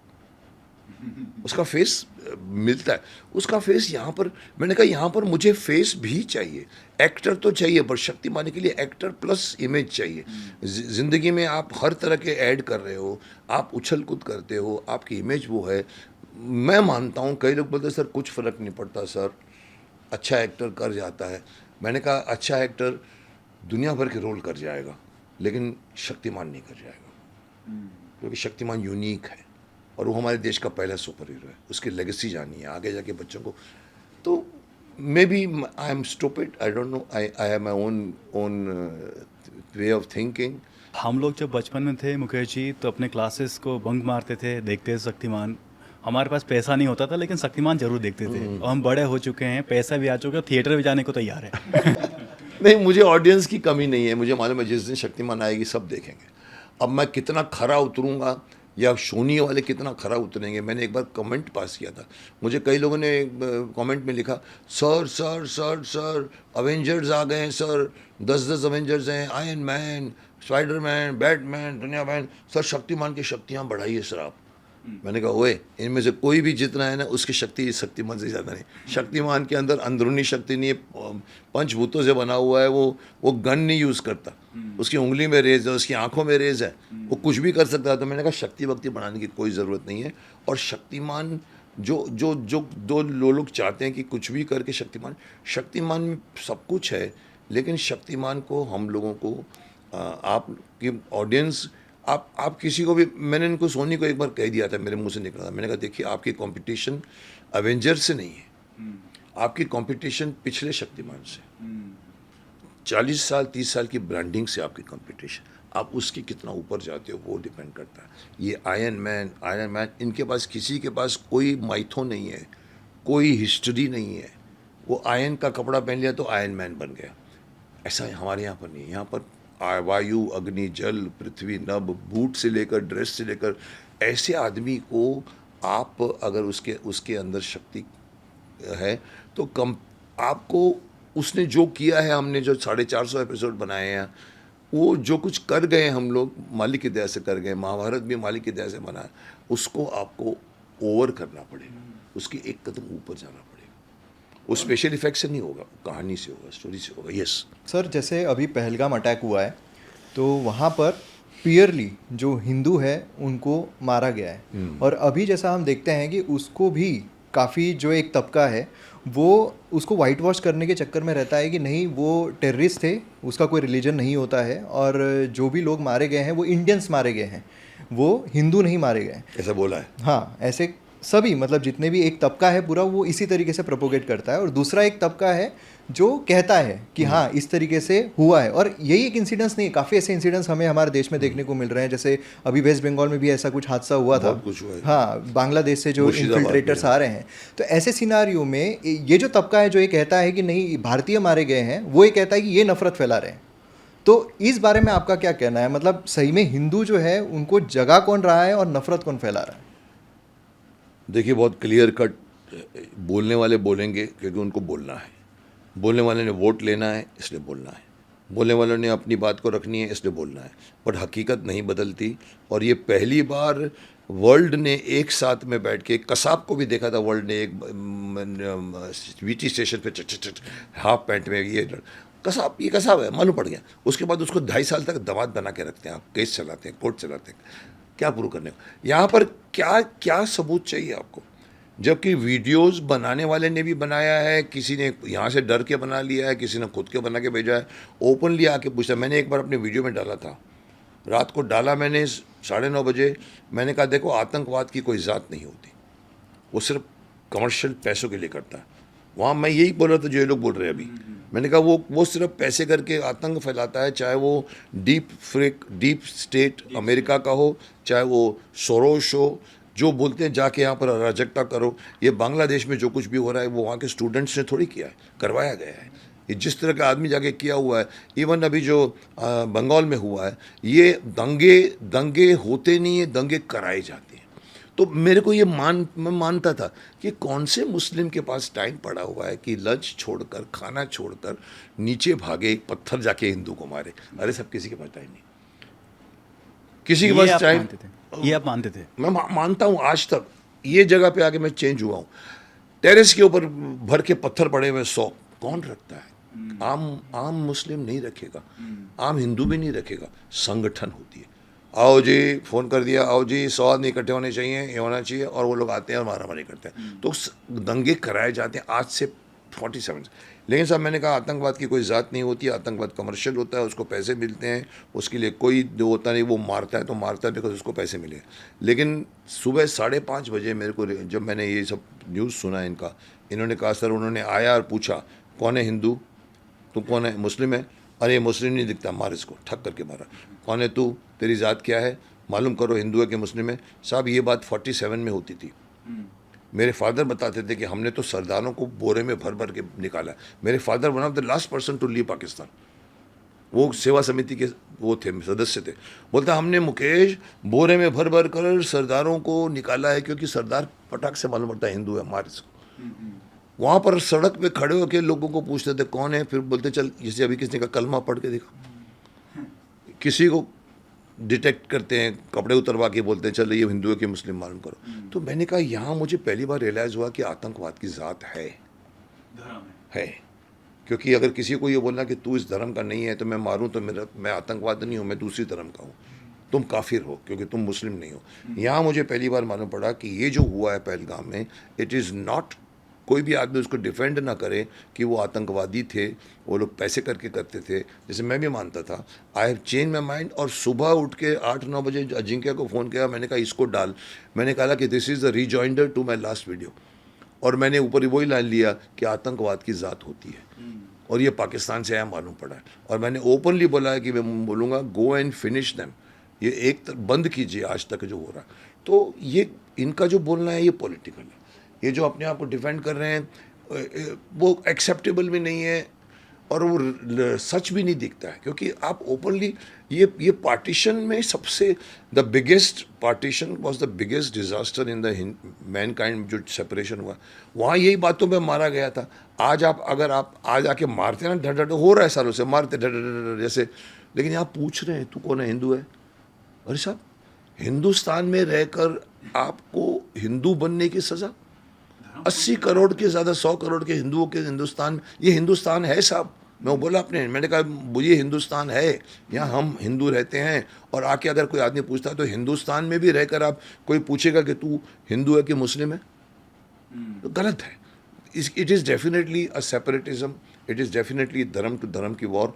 पहली बार मैंने कबूल किया है कि अब यहाँ पर आपको जो करना है करिए, बंद करा दीजिए इस तरह की घटनाओं को, क्योंकि इनोसेंट आदमी बेचारे पिकनिक मनाने वाले लोगों को सुरक्षा नहीं मिली, शर्म की बात है। सर आपके लिए जो सेक्युलरिज्म है, क्योंकि अब तक जो भी हमने देखा हुआ है, जो मैंने अभी जिस तबके की बात की, उनको खासकर लेफ्ट विंग आइडियोलॉजी जो है वो कहा जाता है एट प्रेजेंट, कि वो ज़्यादातर जो आइडियोलॉजी है जो डिफेंड कर रहे थे अभी जो हादसा हुआ पुलवामा में, तो ऐसे सिनारियों में जो अब तक हमारे ऊपर सेक्युलरिज्म थोपा गया है अब सेक्युलरिज्म जब वो हम सबको कुछ नहीं बोलते तो हम सेक्युलर हैं, और जब बोलते हैं तो हम सांप्रदायिक माने जाते हैं। मुस्लिम धर्म 200 सालों से भी ज़्यादा, 300 सालों से ज़्यादा कहता आया है कि जो मुस्लिम नहीं है वो काफिर है। वो बोलते हैं तो उसको हमको सांप्रदायिक नहीं बोलते हम उसको, क्यों? क्योंकि हमको 60 सालों में वोट चाहिए था। तुष्टीकरण के चक्कर में कांग्रेस ने कभी भी उस बात को पकड़ा नहीं। और जब बीजेपी खड़ी हो गई या हिंदू खड़ा हो गया तो बोलते हैं अरे आप तो नॉन सेक्युलर हो गए, अरे साहब आप तो सांप्रदायिक हो गए। अरे बाबा मैं भी वही कर रहा हूँ जो वो लोग कर रहे थे, आज मैं पहली बार अपने धर्म की रक्षा कर रहा हूँ और धर्म मेरा है, तो उसमें कहाँ से सांप्रदायिकता आ जाती है? हम करें तो नहीं है नॉन। और हमारे से बड़ा सेक्युलर वर्ल्ड में कौन है जिसने 800 सालों से लेके ज़्यादा मुस्लिमों से लेकर जाके अंग्रेज़ों को जाके लेके हमारे यहाँ पर हर धर्म को रहने दिया गया हुआ, चाहे पारसी होवे, चाहे वो सिख हो, चाहे सिख तो हमारे बने हैं, लेकिन हमने कभी जूस आए हैं बाहर से, हमने उनको रहने दिया है। आप भी आए हो, रहने को आए हो, रहने हमारे में कभी भी आप मत बोलो कि हम लोग असहिष्णु या सहिष्णु जो आप बात करते हैं, ऐसा कुछ नहीं है। बट कहीं ना कहीं आपको समझना पड़ेगा कि आपकी कमज़ोरी, आपकी क्षमा, 18 बार मोहम्मद गजनबी अटैक करता है, छोड़ दिया जाता है, 19वीं बार आके पकड़ के मारता है आपको। पृथ्वीराज चौहान को भी ऐसे हुआ। हमारे यहाँ पर ये जो गलती है, क्षमा क्षमा क्षमा क्षमा बंद करिए, अभी बहुत हो गया, क्योंकि आपने सबको देख लिया। यू मस्ट डिफेंड योर धर्म, यू आर नॉट। मैं तारीफ़ करता हूँ मुस्लिम धर्म की, अपने धर्म की धर्म की रक्षा करते हैं, आप सीखो उनसे। पूरा का पूरा तबका जाके जुम्मे की नमाज़ पढ़ता है पूरे वर्ल्ड, पूरे हिंदुस्तान में। आप सर कभी सैटरडे, कभी संडे, कभी मंडे, आप, मैं बोलता हूँ उनसे सीखो, और किसी एक दिन जाके आप पूरे का पूरा 80 करोड़ जनता जाके बैठे और वहाँ पर ऐसे ओमकार का जाप करे, तब मैं बोलूँगा कि आप एक हैं। हमारी भी एकता नहीं है। तो हमारे को ये लोग लपेटते हैं कि सर आप तो एक गाल पे मारा दूसरा गाल देने वाले आदमी। अरे साहब वो पहले था, अभी नहीं है। अभी हम जागे हैं तो जागे हैं, बिकॉज हमारे को ये गलत कहना कि यहाँ पर हिंदू मुस्लिम सिक्योर नहीं है, कि जो कोई भी स्टेटमेंट करता है, मैं बोलता हूँ आप क्या मूर्खता की बातें करते हैं। कौन सिक्योर नहीं है, वो किसको पूछोगे तुम जाके? ये जाके मरता है उधर, वो मरे इधर, इधर मरे, और आप बोलते हो कि हिंदू सिक्योर, हिंदू सिक्योर नहीं है साहब, अपने ही देश में नहीं है। तो कहीं ना कहीं सेक्युलरिज्म की परिभाषा बदलनी पड़ेगी। हम अपने धर्म में, ये हिंदू राष्ट्र है, आप सब लोग वेलकम है, रहो यहाँ पर, लेकिन एक राष्ट्र हमारा हिंदू रहेगा। जैसे आपका जो जैसे डायलॉग डिलीवरी रहती है तो उसमें आवाज़ का एक बहुत बड़ा योगदान रहता है, और आवाज़ से जो आपकी कन्विक्शन निकलती है, शक्तिमान है तो जब शक्तिमान बोले कि दूध पीना है तो पीना ही है तो ये जो आपकी आवाज़ है, तो इस पर आपने वर्क किया था या आपको ऐसी ही आपकी आवाज़? मैं असलियत बात करूँगा आपके साथ, छुपाने की कोई बात नहीं है। मैं कई बार कह चुका हूँ कि एक्टिंग का 60% वॉइस होता है। राजकुमार जानी साहब, जिनके घर शीशे के होते हैं वो दूसरों पर पत्थर नहीं बरसाया करते। साहब आप उसकी आवाज़ को अगर आप बिना उसके फेस देखे भी सुनो ऐसे करके, आपको एक एक वर्ड समझ में आएगा। और हमारे यहाँ पर ऐसे चंद एक्टर हैं, "ओए जल्दी करिए, जा कहाँ गया लगा था, आता क्यों नहीं?" They are not bothered about their delivery. Rajkumar Jaani को मैं उनकी अपनी एक स्टाइल बन गई आफ्टर वक्त।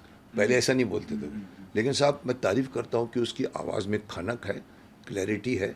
आप नहीं भी देख रहे हो तो भी सुन सकते हो, वो आवाज़ होती है। मैं आपको ये कह कर हैरान कर दूंगा कि मेरी पहली, जब मैं एक्टर नहीं था, जब मैं बीएससी पढ़ रहा था, जब बड़े भाई मेरे जग्गी भाई, उनको एक्टर बनना था और उनको एक्टर बनने नहीं दिया। फादर ने शादी करा के फैक्ट्री में बिठा दिया, मेरे पीछे पड़ गए वो। तो मैं बीएससी के बाद फ्री हो गया था थोड़ा था, तो मेरे को लेके एक्टर, तो वो मैं जब बात करता ना तो मेरे को क्या, मैं उधर कल क्या पकौड़े तलते हो तुम, धीरे से बोलो। मैंने, अबे मेरे को जब आप जिसको डेस्परेशन है उसको बोले पकौड़े मत लो, ऐसा बोलो, मैं आपको कह रहा हूँ तू सुबह पढ़ के अखबार पढ़। मैं हैरान कि भाई इसमें क्या फ़र्क पड़ता है मैं अगर ऐसा बोलूँ। Then he made me do something जो आई बाद में सफ़र किया उसका। बोला सुबह उठ के अखबार पढ़ा कर, कल नरेंद्र मोदी जी ने वहाँ पर जाकर इनाग्रेशन किया, ये किया, तो मेरी आवाज़ में क्लैरिटी आ गई। इंस्टीट्यूट में मुझे शंभूनाथ जी ने पकड़ा, हम लोग सब बैठते थे, चल सब लोग बोलो, वो नोट करते थे, ये नाम, ये फनसुख लद्दाखी, शक्ति कपूर, नसीरुद्दीन शाह, मुकेश खन्ना, ओल्ड आदमी, योगा टीचर, एंड हम कुछ बोलते थे, वो नोट करते। फिर बाद में बोलता मुकेश तुम्हारा जॉ स्टिफ है। मैंने कहा जॉ स्टिफ? अब याद आया कि जग्गी बागी करने में ये करके रखा था, और बोलता ये लिप्स होते हैं, आँख होती है, ये तुम्हारी ज़बान होती है, ये हमारा वॉइस इंस्ट्रूमेंट है, यहाँ से हवा निकलती है और हमारे यहाँ से ट्रेचिया से यहाँ आती है, तो हम उसको मोल्ड करते हैं। नेज़ल भी आता है बीच में, उसमें दांत भी आता है, ज़बान भी काटती है उसको।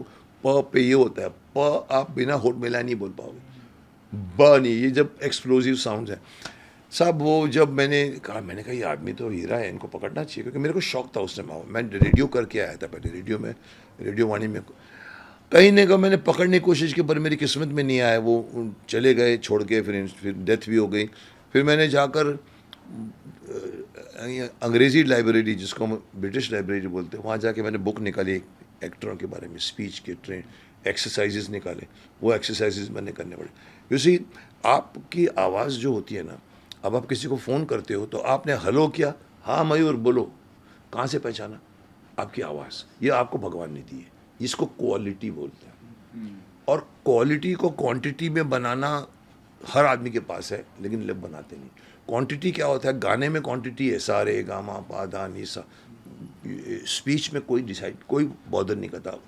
अब्रॉड में 8 साल का कोर्स है अब्रॉड में साहब। यहाँ पर क्या होता है कि अचल ये है, तो उसमें मैंने क्या किया, एक्सरसाइज लेकर मैं बैठ गया, लिप्स की एक्सरसाइज, जॉ की एक्सरसाइज। आप ये ट्रेनिंग करो तो आपके होठ जो लेज़ी हैं, किसी का होठ लेज़ी होता है, किसी का मुंह नहीं खुलता है, जैसे मेरा मुंह का वो खुलना चाहिए, किसी का नेज़ल होता है तो इतना नेज़ल होता है कि 5वीं मंजिल से गाना गाते हैं पूरे का पूरा, नीचे नहीं आता। हमारे यहाँ तो मैंने उसके ऊपर एक अकेला टेरिस पे आता था मरीन ड्राइव पे, और मुझे याद है मेरे बारे में कभी मशहूर हो गया था कि ऊपर जाके मैं एक एक्सरसाइज होती है वॉइस थ्रो करने की, तो वो मैं करता था आ आ आ आ आ आ आ आ आ आ। नीचे वाले बिल्डिंग वाले बोलते ये क्या करता मुकेश, कबूतरों को बुलाता है कि क्या करता।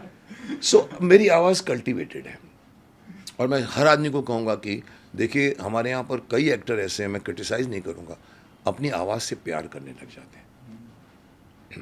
किसी किसी को भगवान ने वो कोई क्वालिटी, अगेन भगवान ने किसी को बेज आवाज़ दी है, मुराद साहब, रजा मुराद, अमिताभ जी बोलो या बोलो, अरे चल जल्दी करो, अरे मेरे चाय किधर है, चाय ले आगे तो, अरे इधर आ, मेरी पेंट किधर है, वो 10 मिनट में आपको लगेगी आवाज़।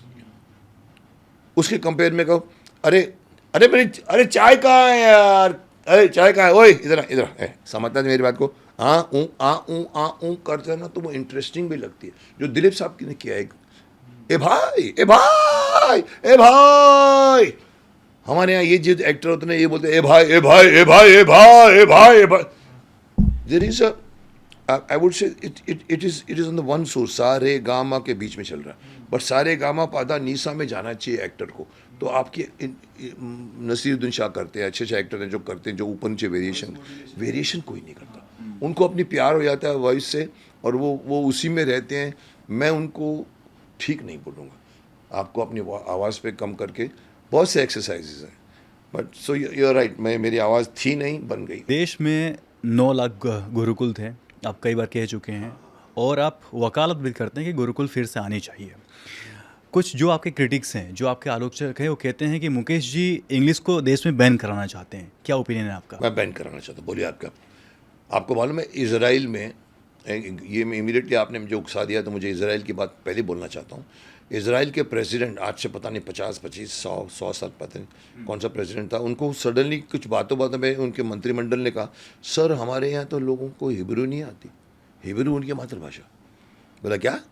बोला 65% 80% को हिब्रू नहीं आती। मैंने क्यों आए? बोला वो इंग्लिश से जानते हैं, इंग्लिश जानते हैं। एक काम करो, कल सारे जितने भी अंग्रेज़ी के लाइब्रेरियों में किताबें पढ़ी हुई हैं लेकर आओ मेरे यहाँ पर सामने आके, सब जला दो। सब जलाया उन्होंने, और बोल दिया, लोगों को बोल दिया कि हिब्रू नहीं बोल पाओगे ना तुमको राशन पानी नहीं मिलेगा। 6 महीने के अंदर अंदर 70% लोगों को हिब्रू आ गई। ये होता है अपनी लैंग्वेज से प्यार।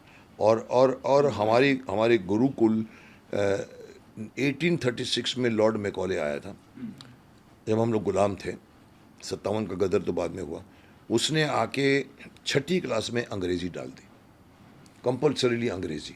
उसके पहले में गुरुकुल थे, 9 लाख गुरुकुल थे, उसमें 7 लाख गुरुकुल जला दिए उसने, और बोला कि आज से अंग्रेज़ी पढ़ी जाएगी। साहब उस ज़माने से लेकर आज तक आदमी, जो बच्चा बड़ा होता है उसको मदर टेरेसा मालूम होती है, उसको इंग्लिश का पूरा लिटरेचर है, कॉन्वेंट स्कूल में पढ़ने वाले हैं, उनको ये नहीं मालूम महाराणा प्रताप कौन है, उनको ये नहीं मालूम शिवाजी कौन है, चंद्रगुप्त मौर्य कौन है, गुप्ता वंश कौन सी है, ये जबकि हम लीड करते थे।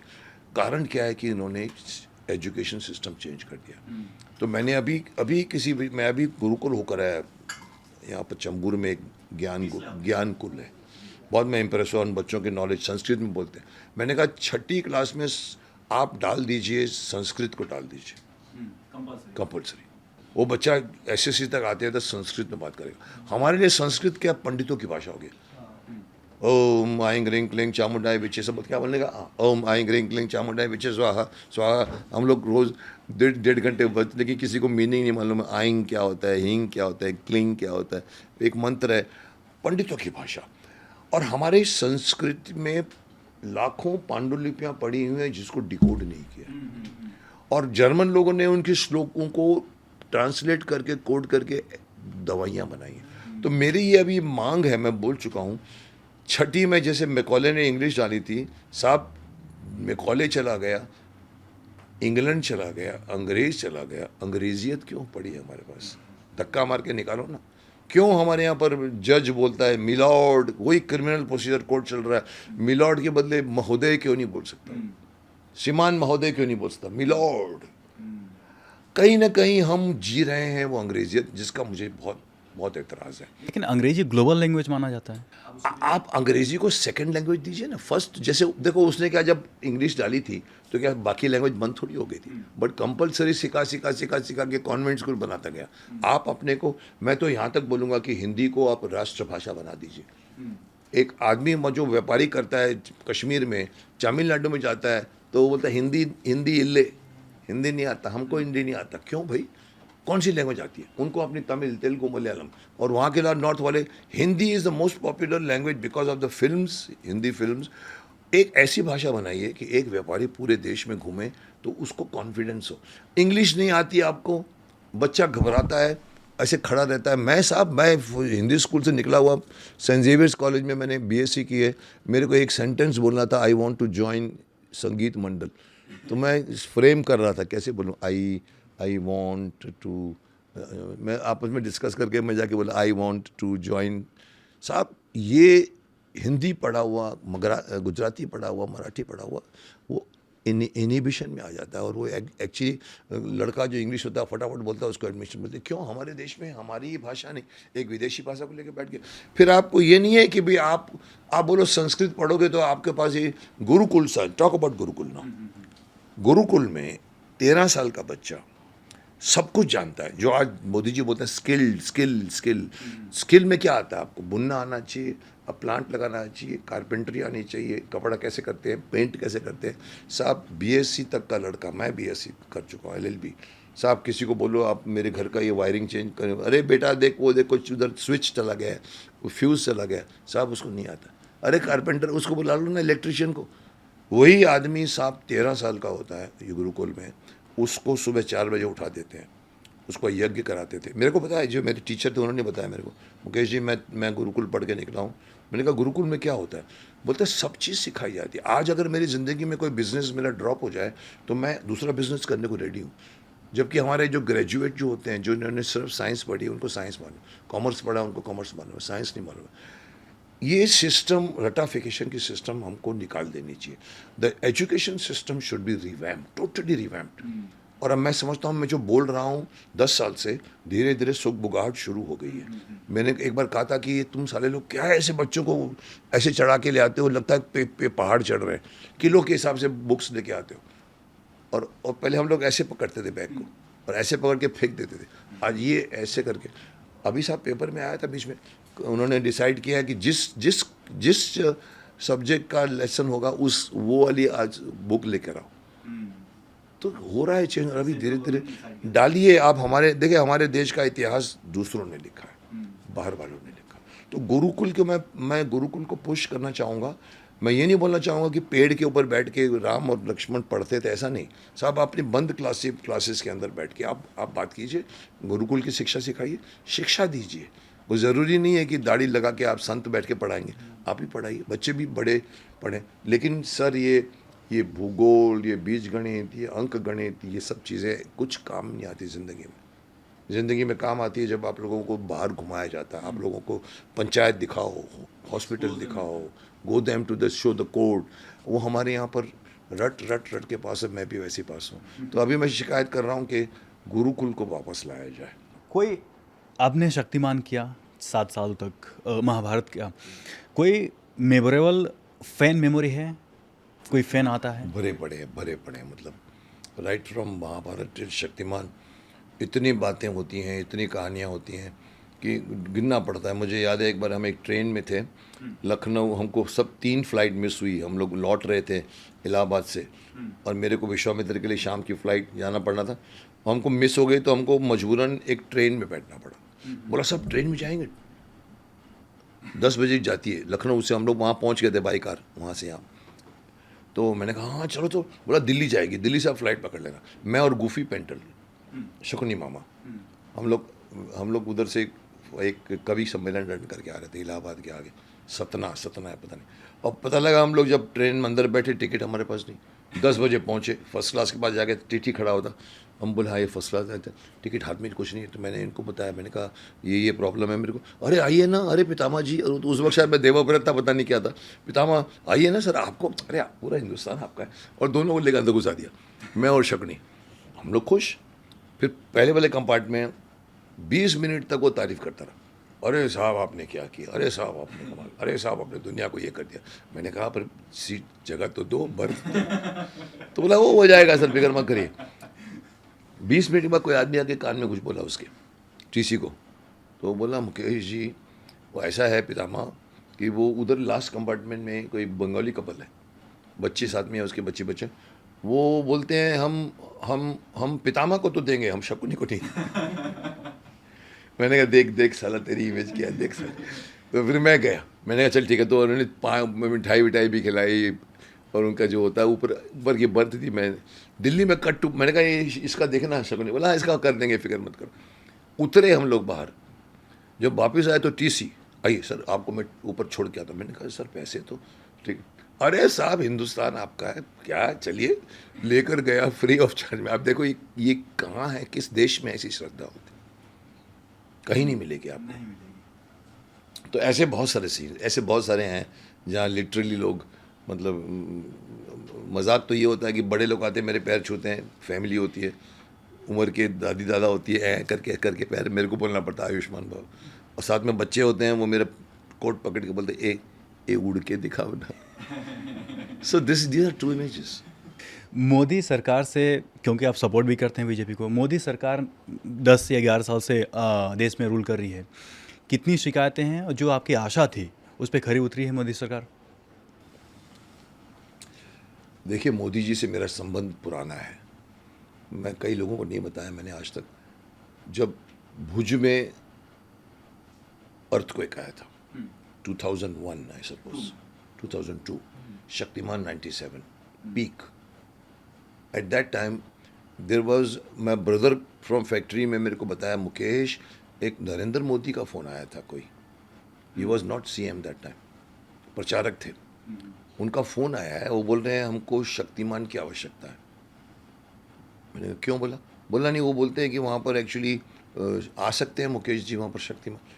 तो मैंने कहा अच्छा ठुक, मैंने सुषमा स्वराज जी को फ़ोन लगाया, मेरे अच्छे रिलेशन थे, मैंने कहा सुषमा जी ये क्या है? बोला हाँ मुकेश 67 बिल्डिंगें गिर चुके हैं वहाँ पर, लोग बच्चे घर के बाहर बैठ के सोते हैं, अंदर नहीं जाते, इतने डरे हुए हैं, तुम जा सकते हो? 3 दिन में शक्तिमान के कॉस्ट्यूम में वहाँ गया, राजकोट उतरा, ड्रेस चेंज की, अशोक भट्ट हेल्थ मिनिस्टर मेरे साथ में थे, गाड़ी में हम लोग सुरेंद्र नगर हड़वद करते करते रास्ते में मासिस को मैं बात करते करते अहमदाबाद में मैंने painting show, next day helicopter से मुझे भुज लेकर गए, वहाँ पर मैंने कच्छियों को तो मैं ये बता रहा हूँ कि नरेंद्र मोदी जी को उस वक़्त मैंने शक्तिमान बनकर मैंने उनको ऑब्लाइज किया, वो जो उस वक्त CM भी नहीं थे। पता लगा बाद में पता लगा कि वो CM बन गए। तीनों उनके फंक्शनों में अटेंड किया, मेरे को बुलाया उन्होंने जो तिलक लगवाते हैं। और उसके बाद जब वो जाने लगे PM बन के, मैंने एक मैसेज भेजा था, मैंने कहा देखो मुझे खुशी है आप जैसे लोग अभी पॉलिटिक्स में आ रहे हैं, मुझे लगता है पॉलिटिक्स पॉजिटिव हो रही है। और वो बाद में गए, उसके बाद से मेरा कोई कांटेक्ट नहीं हुआ। मैंने उनको ये कहा कहीं ना कहीं I have been seeing me कि जो वो कर गए किसी ने नहीं किया। ग्लोबल इमेज जो उन्होंने की नेहरू जी ने भी नहीं की, इंदिरा को भी छोड़िए किसी ने नहीं की। आज बाइडन पीछे से आके उनको टच करके मिलता है, आज दुनिया भर के बड़े बड़े लीडर आके उनको गले मिलते हैं, जिनको पता भी नहीं था कि गले मिलना क्या होता है, वो कर करके उन्होंने कर करके। लेकिन कहीं ना कहीं मुझे शिकायतें थोड़ी सी होती तो मैं बोल जाता हूँ, छोटी छोटी बातें मैं बोल गया। मैंने जैसे ये बात कही थी, मैंने कहा ग्लोबल इमेज को छोड़िए, आप ग्राउंड लेवल पे देखिए, एक आदमी अगर शिकायत करता है तो वो विपक्ष ने करवाया है कि नहीं करवाया वो भी देखना अपना काम है। आप मौका क्यों देते हो किसी को शिकायत करने का? एक्टिवेट ऑल योर कॉरपोरेटर्स की तुम्हारे हर एरिया में जाके बात करो, वो नहीं होता है सब। आज छोटे छोटे शिकायतें हर आदमी करता है, कहीं ना कहीं आग तो होगी। तो मेरा ये मानना है कि भूल जाओ कि आप अमेरिका आपकी कदर करेगा, चाइना कदर करेगा। आप थोड़ा सा पेन इधर करके देखिए, किसी माई के लाल की ताकत की आपके पास मोदी का कोई विकल्प नहीं है, मेरे माफ़ करना। आज मोदी जी की जगह पे कोई भी इतना बड़ा नहीं सोच सकता, कोई इतनी बड़ी विजन भी नहीं है, सब कुछ ठीक चल रहा है, लेकिन उसके बावजूद कोई कुछ शिकायत करता है तो आपको अपने को कसूरवार मानना चाहिए। You have to do something, yes responsible. तो ऐसी छोटी छोटी बातें, अदरवाइज मोदी जी का मैं मैं ये नहीं कहूँगा कि मैं मुझसे लोग कहते हैं अरे साहब आप तो अंधभक्त लगते हैं मोदी जी के। मैंने कहा मैं किसी का भक्त नहीं हूँ। आरएसएस और राज बीजेपी को मैंने वाजपेयी के ज़माने से अपनाया था। वाजपेयी जी को मैंने उस ज़माने में मैंने कैंपेनिंग किया था पूरे ऑल ओवर इंडिया में। अच्छा। पूरे इंडिया में 2000 में शक्तिमान बन के मैं सब जगह घूमता था। 2001 2002 उसमें वाजपेयी थे और मैंने जगह जगह कैंपेनिंग की। और उसमें मुझे याद है एक जगह पे मुंडे जी बैठे थे मेरे साथ में। हम लोग यूपी पता नहीं कहाँ पर हम लोग बच्चों को अब संबोधन कर रहे थे। हम लोग भागते थे यहाँ से 1 घंटे आगे 1 घंटे आगे। और मुंडे जी जो अभी यहाँ के मुंडे जी जिनकी डेथ होगी महाराष्ट्र के मुंडे और हाँ गोपीनाथ मुंडे जी, तो वो प्रभारी थे। मैं यहाँ बैठा हूँ वो एक बुज़ुर्ग था जो कैंडिडेट, और वहाँ पर बच्चे बैठे हुए सब, छत के ऊपर बच्चे, इधर बच्चे, नीचे बच्चे। और वो बच्चे तो बच्चे होते हैं, वो ऐं करेंगे फिर वो ऐं करेंगे फिर वो करेंगे, फिर मेरे को यहीं करते। मैं बोलता चुप, नहीं बैठ चुप उधर से इशारा कर। और ये सडनली कैंडिडेट बुजुर्ग थे, वो बोल नहीं पाए, बीच में डिस्टर्बेंस होता। बोला मुकेश जी अगर आप थोड़ी देर के लिए चले जाए ना तो ये बच्चे सब चले जाएंगे। तो मैंने उनको देखा, मैंने कहा हाँ। तो मुंडे जी बोलते हैं इनको ये नहीं मालूम कि तुम यहाँ से गए तो सब चले जाएंगे, सब भाग जाएंगे। तो आई have done campaigning and I have literally gone. मुझे लगता था कि मैं बीजेपी की कैंपेनिंग कर रहा हूँ या शक्तिमान की कैंपेनिंग, लेकिन मेरी हर सभा में 15 रो बच्चों की होते थे जिनका कोई वोट नहीं होता था। और एंड में वाजपेयी जी के घर में खाना खाने गए तो वेंकैया जी बोलते हैं वाजपेयी जी को, Mukesh ji is securing our future votes. तो मैंने कहा साहब 3 बच्चों का 1 वोट बना लो, आपको मैं जिता दूंगा। तो मोदी जी के साथ मेरा बीजेपी के साथ मेरा रिश्ता अभी का नहीं है, बहुत पुराना है। बट मेरे को, मैं तारीफ मोदी जी की भी करूंगा, योगी जी भी करूंगा। मैं बोलूँगा देश में कम से कम 20 योगी होना चाहिए। और योगी जी से कोई कनेक्शन है? योगी जी के साथ मेरा कनेक्शन नहीं हुआ, पर इत्तेफाक हुआ जब वो सीएम बने उसी वक्त मैं लखनऊ में था। अच्छा। तो मैंने कहा ये चलो मिलते हैं योगी जी से। और योगी जी के खिलाफ मैं कैंपेनिंग कर चुका हूँ, उनको भी नहीं मालूम। तो फिर कैसे ये मिलेंगे? भी समझने की कहानी है, ये भी शायद किसी का रहस्य खोल रहा हूँ मैं, कि मनोज तिवारी वो गोरखपुर से खड़े थे और मेरे को कॉल आया। अब आर्टिस्ट तो आर्टिस्ट होता है, मुकेश जी आएंगे मेरे कैंपेनिंग में। मैंने कहा हाँ तेरे लिए तो आऊँगा जरूर। मैं एक फिल्म कर चुका था भोजपुरी। मैं और अर्जुन उनकी कैंपेनिंग में पहुँचे गोरखपुर में, और हम लोग बातें किया वही किया। मुझे पता भी नहीं सामने योगी खड़े हुए, योगी जी उसमें महंत थे और मशहूर। तो किसी ने मुझे कहा, बोला आपको पता है ये योगी जी कौन है? मैंने कौन? बोला बहुत बड़े हैं सर, पूरा वर्ल्ड है उनका यहाँ पर। मैंने कहा होगा, मैं तो मनोज तिवारी के लिए। और मनोज तिवारी हार गया। वही मनोज तिवारी आज बीजेपी में राष्ट्राध्यक्ष बन गया वहाँ का। तो मैंने उनके खिलाफ तो नहीं बोला, बट मैंने फेवर में बोला। और वही योगी जी जब सीएम बन के यूपी बैठे तो मैंने कहा चलो मिलते हैं जाके। मैं गया उनके पास, बैठा है, मेरे को बिठाया सामने, ऐसे करके बैठे थे। अभी 8 दिन भी नहीं हुए थे उनके सीएम बने। तो मैंने उनको कहा, मैंने कहा सर आपने तो, अब उस वक्त उन्होंने पहली ओवर में ही मैंने कहा आपने सिक्सर मारने शुरू कर दिए। एक अंतिम सवाल है सर, हमारे फिल्म इंडस्ट्री में अवार्ड्स दिए जाते हैं, बहुत सारे जो एक्टर्स हैं सुपरस्टार्स हैं डांसिंग भी करते हैं। आपके हिसाब से जो अवार्ड्स है फिल्म इंडस्ट्री में उनका क्या रोल है? देखिए अगेन फिर वही होगी, मुकेश खन्ना ऐसा बोलता है, बट ये हकीकत है कि आजकल अवार्ड्स की कोई कीमत नहीं। एक ज़माने में फिल्म फेयर अवार्ड्स होते थे, दिलीप साहब को 6 बार अवार्ड 8 बार अवार्ड, हम लोग उसकी फिल्म फेयर कलेक्ट करते थे। कटिंग मीना कुमारी को मिला, इसमें नूतन को मिला, प्रेस्टीजियस अवार्ड था, हम लोग नोट करके रखते थे। और फिल्म फेयर बहुत बड़ी बात थी। उसके बाद में स्टार प्लस स्टार आया, स्टार का कुछ वो स्टार प्लस नहीं, एक स्टार मैगज़ीन आई कुछ दूसरी, करते करते करते आज तो दुकान खुल गया अवार्ड्स का। कभी कभी मेरे को भी फ़ोन आया था, सर आपको अवार्ड देंगे, वो इतना पैसा चार्ज करते हैं। मैंने कहा ओए बैठ, मेरे को अवार्ड नहीं चाहिए। तो मैं अवार्ड्स से ज़्यादा रिवॉर्ड्स को मानता हूँ। और अवार्ड्स में फिर जो फंक्शंस होते हैं, they are more of a show for television to show it live afterwards. और उसमें एड्स भरे होते हैं, वहाँ शाहरुख ने डांस किया, उसने डांस किया। सो अभी अवार्ड्स शो की वैल्यू उतनी नहीं रही।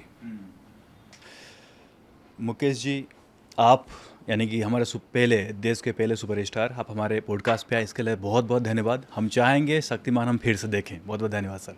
मैं भी देखना चाहूँगा पुत्र।